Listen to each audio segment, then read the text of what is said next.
hiezaka atsika amin'ny fampitoram-bola agnatin'ny communauté.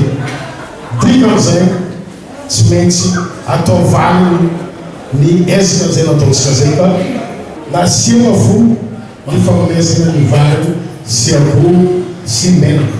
Atsika no fitaratra ny vahoaka ato anatin'ny hospitaly. Raha miezaka atsika mandroso tsara ty communauté, dikan'izay mandroso tanànatsika. Anjaratsika tsiraikaraiky no mba manana fiaro amin'ny fampandrosoana ty tanànatsika ty.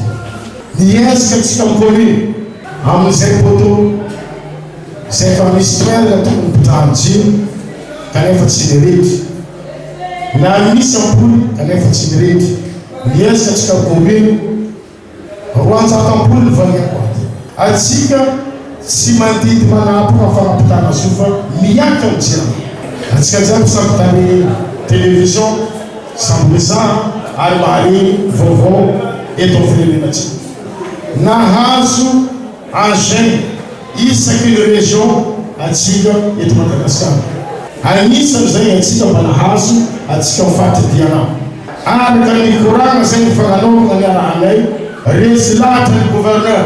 Entsoina sitika Zanahary tsy mandita le 15G efa aveto ny agentsika.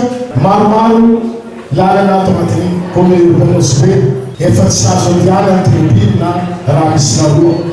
Tsy afaka fanerasera ny fokontany hafa, tsy maintsy mandalo amin'ny alalany ranomasy. Mbola misy tsy ampoizy tena mitoka mony tsisy lala kanefa ndraiky talotagny tsy lala. Izy nefa lalana io olombelo fo nagnamboatra. Anjaratsika zoa koa mameno le lalana io zay nambany avatsika taloha reny.